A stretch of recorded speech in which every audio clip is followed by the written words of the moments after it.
Hello and welcome to the latest in our Plant-Based Week Chef Demo. And today we're joined by Sam Linford-Platt, head of the Vegetarian Society Cookery School. Welcome, Sam, and tell us a little bit about what you're going to do today for us.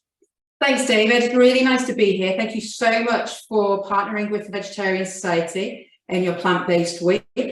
So at the Vegetarian Society, we are trying to give people the skills that they need to provide better and more provision of vegetarian and vegans. Also to get people to eat, maybe a little bit less meat as well. Those that wouldn't usually choose those options on a menu. As part of that, we work with general public in our leisure classes. Most weekends, you'll see us in the cookery school teaching anything from Thai and Vietnamese food to street food to essential cookery and vegetarian foods.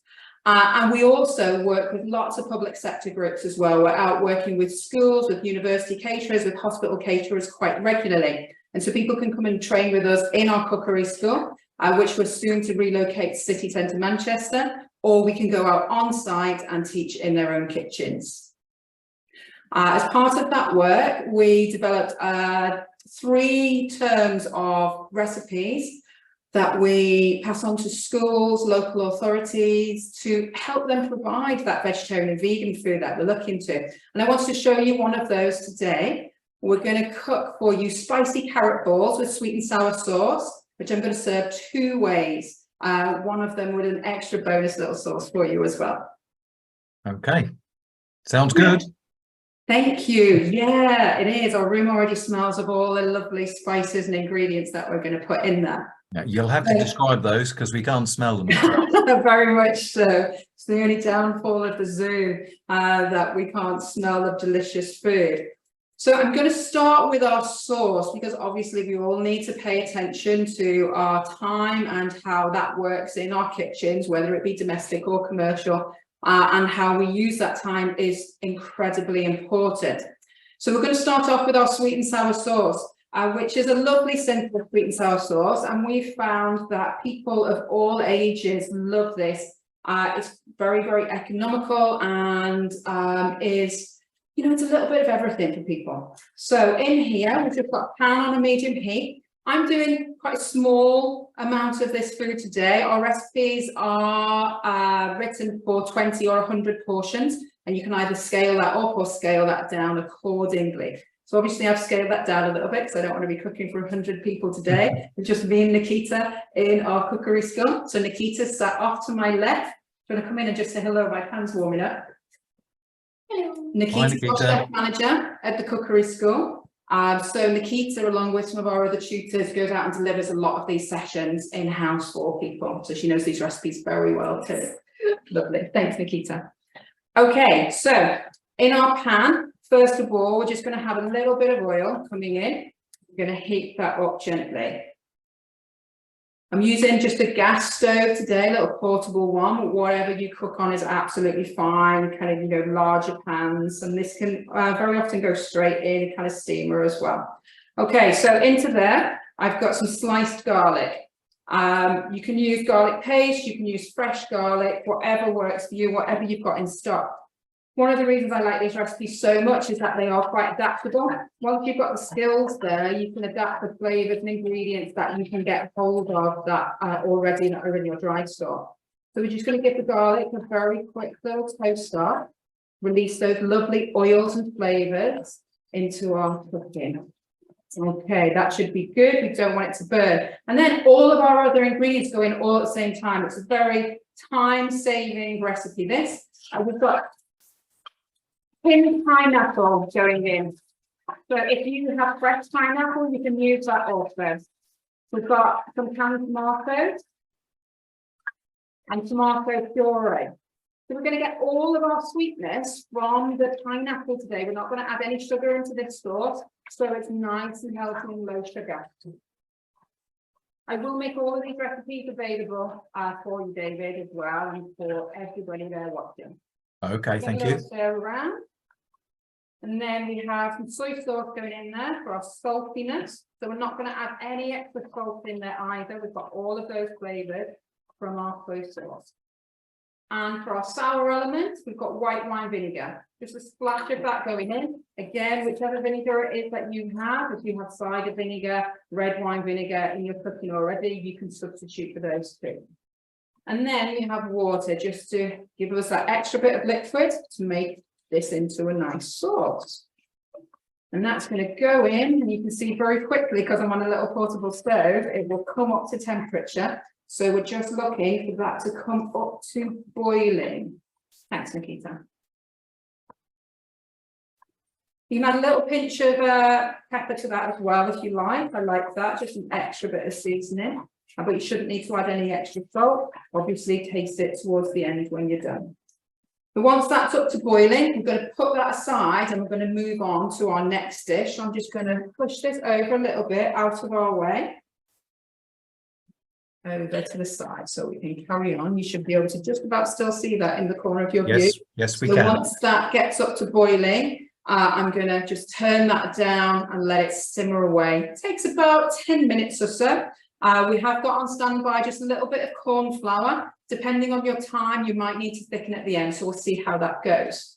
So that's our sauce, and while our sauce is cooking, we're going to move on to our next component, which is our spicy carrot balls. So what we wanted to do with this recipe is create something that is going to be appealing to lots of people, that has good flavour, has great vegetable content in your carrots. So we've got grated carrots going in. They're going to give your carrot balls some bulk, texture, and that's your kind of real substance of these. And to help bind that together, we've got mashed potato. So carrot and mashed potato, very accessible ingredients, very economical. It's likely that you'll have those on site already, and you don't have to buy in any other ingredients. One of the ways that we can make plant-based food much more accessible is by utilising what you already have in different combinations and different flavours, so that you're not worried about your wastage, because that can be quite prohibitive for people. Sorry, Sam, does the shredding the carrot, does that release a lot of water content? A little bit, but as you'll see when we move on to our ingredients, we do need to add a little bit of, we do need some moisture in there to bind it together, because we've got gram flour going in these balls. So it's almost kind of like, it starts off being a bhaji really, and the moisture from the carrot and the mashed potato is really going to help build that almost a batter kind of feeling inside. Okay. Also, the gram flour is going to give you a little bit of protein content as well, so you don't have to think about that too hard too. Right, okay, our sauce is bubbling away nicely. I'm just going to adjust the heat on that slightly. Our other ingredients, we've got some breadcrumbs here. We've got panko breadcrumbs. You can use a gluten-free alternative. You can use a regular breadcrumb, or you can always switch this out for finely ground oats as well. Whatever you've got that works for you. We're just building bulk, we're building mass here, hopefully, you know, with quite economical ingredients as well. And we've got some onion going in, more vegetable content, also going to give us flavour from that too. And then our other ingredients are to build our flavour. It's all very well and good you presenting plant-based food on menus, but it's got to taste good. Otherwise, just nobody's going to want it, nobody's going to come back for it.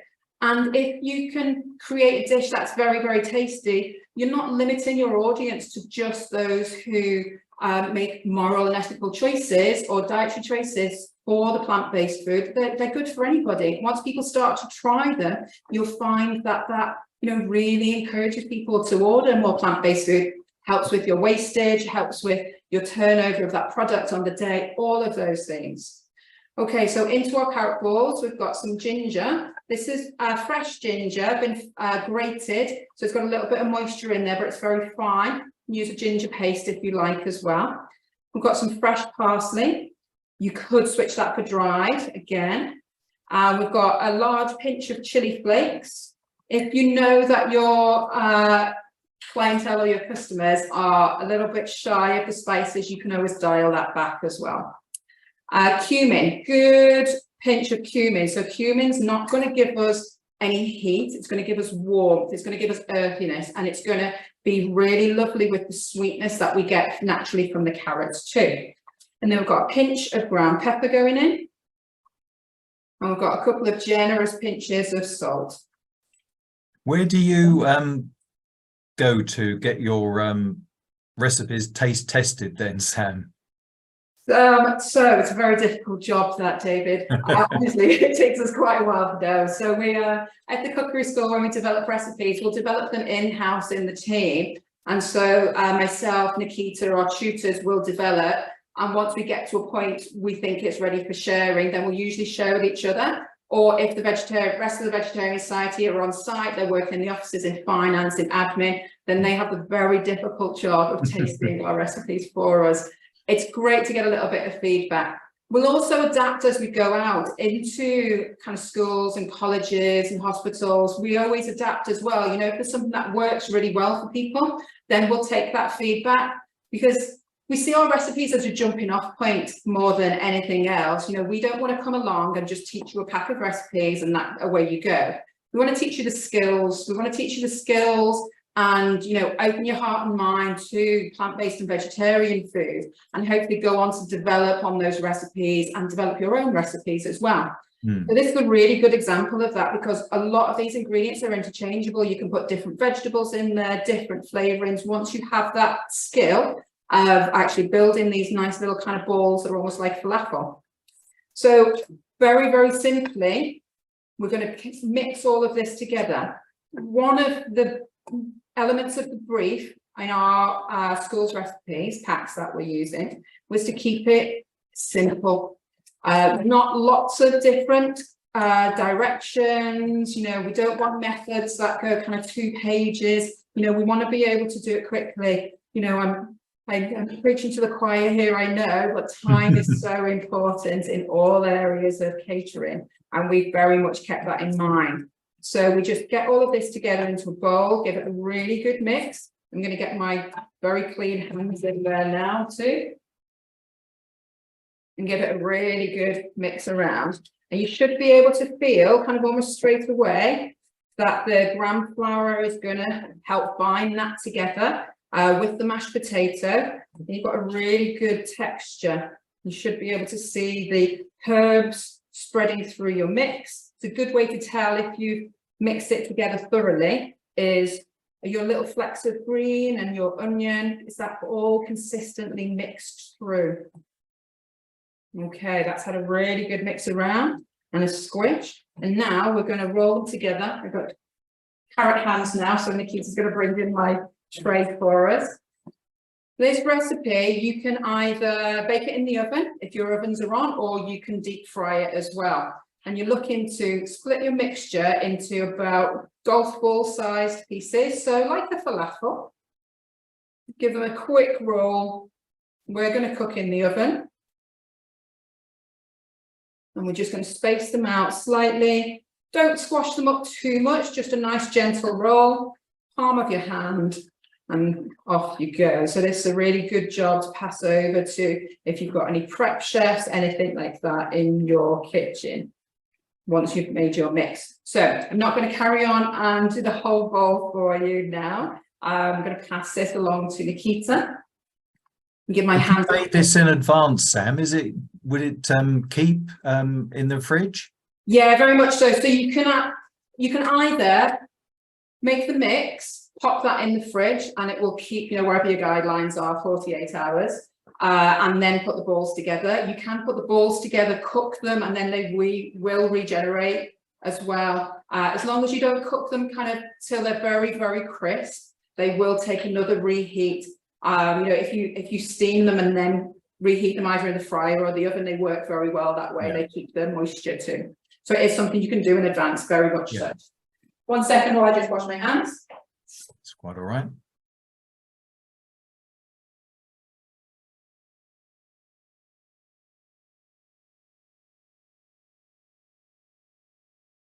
Lovely. So hopefully, as you can see, our sauce is bubbling away very, very nicely. It's got a good colour on it.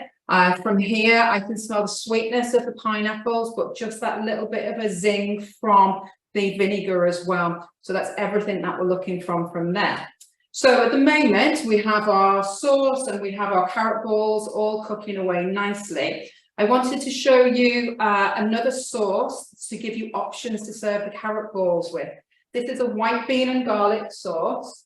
And we really, really like this sauce here. It's been so popular when we've gone out to teach school caterers and hospital caterers particularly. So very accessible ingredients. So you can serve it as a dip, you can serve it as a sauce, you can serve it on wraps and pittas and things like that as well. It's a whole kind of dipping sauce made with, today we've got plant-based yogurt, water, garlic, seasoning, and we've got some mashed white beans here as well. And we've included these because it gives you good protein content. So one of the things that we try and get across to chefs in all spheres is they need to think about putting their dishes together a little bit differently in plant-based cookery. You don't have to simply replace that piece of meat, fish, dairy, whatever it is, with the equivalent amount of protein and taste and size and everything else on your plate. You can put those things somewhere else. You know, when you create a meat dish, the meat's usually the star of the show. It doesn't have to be in vegetarian and vegan cookery. Protein doesn't have to be. And we'd like people to experiment with not just the meat alternatives, but using pulses and gram flour, things like that, to get that protein element into their dishes in, you know, a less processed and often more economical way. So the beans, it's a perfect way to do that. And it's a really nice little trick to pop it in your sauce. It kind of almost smuggles in the protein. I've got a 9-year-old son, and these are all the ways that I kind of get protein and vegetables more into his diet, almost without him noticing. So it's a really good tip. So we're gonna, you can obviously do this on a big scale again, just in a big blender. I'm doing this today with a small hand blender and a jug. So we've got our plant-based yogurt. This is just a plain yogurt, no sugar added. That's very important for your taste, because sometimes they can taste a little bit kind of vanilla-y or a little bit sweet, and then you're overcompensating with your salt content too. Next, we're going to go in with our white beans. We've got cannellini beans today, but you can use any white beans that you have at all. Buttered beans work really well. You know, you could use chickpeas, leaves it a little bit grainy, but whatever you use usually. And they're just going to go straight into our yogurt,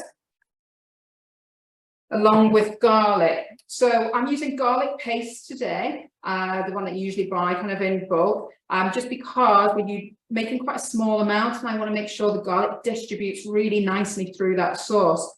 If you're making a 100 portion batch of this, you could use fresh garlic if that's what you want, what you have already. Just make sure that it's very, very thoroughly blended.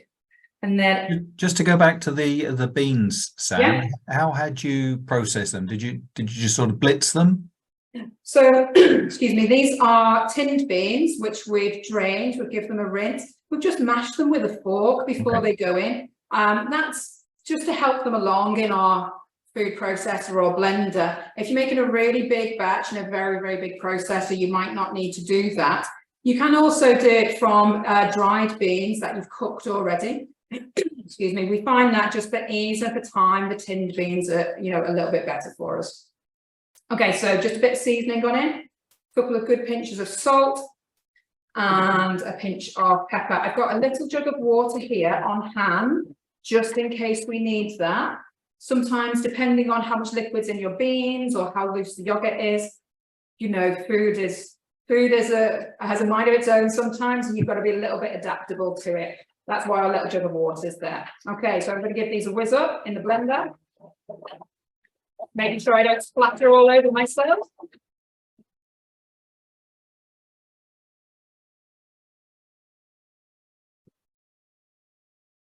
So I'm going to use this in a pitta today with our carrot ball. So I want it kind of quite loose. If you're using it as a dip, I'd stop there, but I'm going to take it a little bit thinner.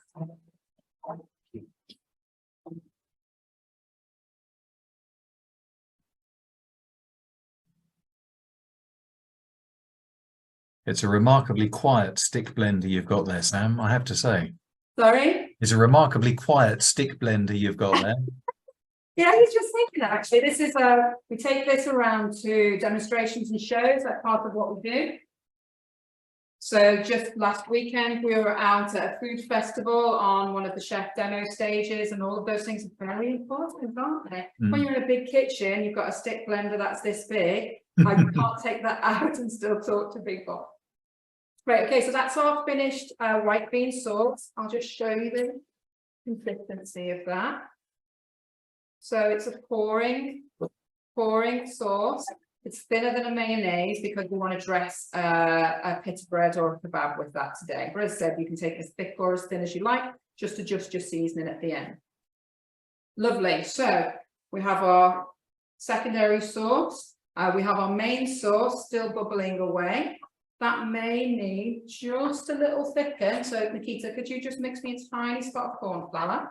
If this was on in the background while we were doing lots of other things, then this would probably just simmer away. It would reduce and we'd get a nice, thick, sticky consistency to it. But I'm going to thicken it ever so slightly, just with a touch of corn flour and water. Again, you can use whatever thickening agent you have around. I know a lot of people kind of switch onto the arrowroot. We do in the cookery school quite a lot. Corn flour is sometimes a little bit easier to sauce because it's at hand for your other dishes. So just a tiny little bit should do the trick. You should see straight away that's starting to thicken up. That's lovely. Depending on who you're serving to, you might want to reduce the size of your pineapple chokes before you start cooking. I know sometimes when we go out and cook this dish with children or with families, we kind of chop the pineapple up a little bit more. Sometimes easier to get the children on board when it's not so big. But it looks really lovely in the sauce if you're serving to a mixed crowd. Okay, that's great. Pop that back there. I think we're pretty much ready to plate up. Is that good? That sounds good to me, yeah. Okay. I just wish I could smell it. It's just, they do smell lovely. If you want to pass me on, so here's our blue pita moment of, I made this earlier. Here's one I made earlier, our carrot balls. They, as you can see, because it's the mashed potato takes on the crispness when you cook in the oven, and they're just about starting to catch the heat in certain places. That's exactly how they are. So they're quite stable. They're not going to crush straight away in your hand. They take about 20 to 25 minutes in a 180-degree oven, or as I said, you can deep fry them. And they are, if we open these up, they're fluffy inside.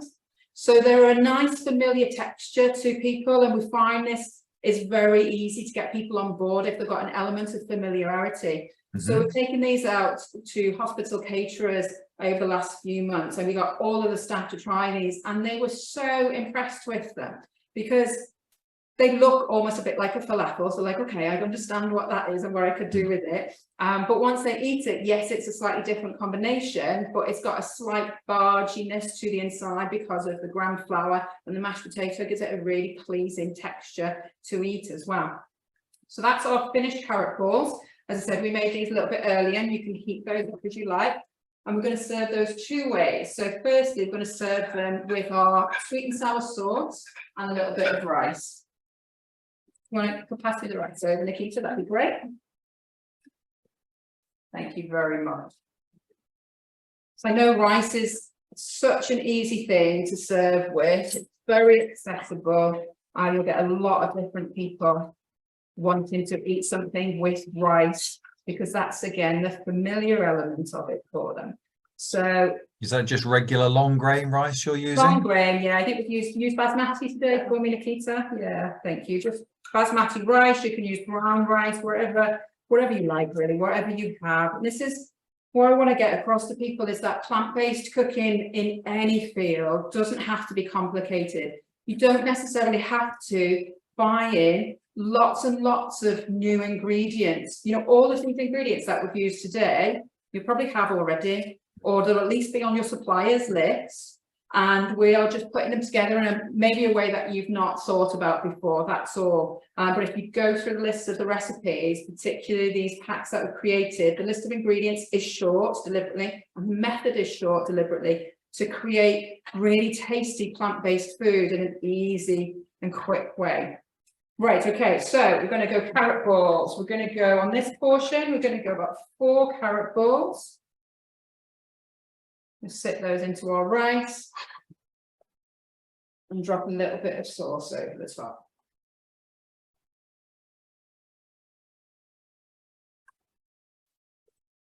With a spoon. Pass that to you, thank you. Would So this be this a main course portion for an adult or a child we're looking at here? child probably for 4 pieces, you know, Yeah. an adult, you could put something else on the side. We're going to put a little bit of salad on the side. You know, 4 of these and rice, depending on the age of the child, obviously. When this is the size of portion my 9-year-old son would eat now. But when he was 4 or 5, I'd probably give him 2 or 3 balls at most. A little bit of just mixed salad on the side. And if you want to, you can give it a lick of the white bean sauce over the salad too. So that's our first way. Second way, we're going to serve these balls in a pita bread. This is very good for kind of grab and go. You could have a few of these ready. You know, people can just take those away with them. So I've got soft pita bread here. It's easy to fill one. You can use tortilla wraps, all different kinds of flatbreads as well. And the same salad mix. So I really like these salad mixes. It's just got a little bit of cabbage, some kind of sturdy leaf in there, grated carrot as well. So we're picking up the colours and flavours in our carrot balls. But it's a little bit more interesting than just chopped leaf. And it's all ready to go. You don't have to think about putting lots of different kinds of salad in there and popping that and prepping that. And then we're going to go with the same portion. We're going to go 4 carrot balls in here. We'll pull out the salad a little bit so you can see that nice kind of green colour. And then again, a lovely lick of this sauce. So this is going to give us the extra protein content, some lovely garlicky flavour. It's going to also give us a bit of extra moistness and a liquid in that wrap as well. There we go. And there's our 2 different ways that we can serve our carrot balls today. Very, very quick, very, very easy and super tasty. That's terrific. Would it be possible for you to just move them around a little bit closer to your camera, just so we can just get a little bit more of a close-up of them? So why don't I take this? That's hot at the edges, just be careful. Have a little rearrange. Yeah, that's it. But Yeah, I can't quite see on my overhead. Yeah. Okay, that's terrific. Is that better? Yeah. Lovely. Okay, Sam. That's wonderful. Thank you very much for doing that today. I can see on the pull-up there's the Vegetarian Society website. So am I right in thinking that if anyone watching this wanted to get more information and about the recipes and anything else about the Vegetarian Society, that's the place to go, is it? Very much so. If you drop onto this website, onto our main landing page, you'll find a tab for the cookery school, and within that you'll see information for school caterers, for professional chefs, and it'll direct you to the right page about how we can help you train your team in-house or in the cookery school and the kind of work that we might do with you. Okay, Sam Linford-Platt, thank you very much. You're welcome. Thank you very much for having me.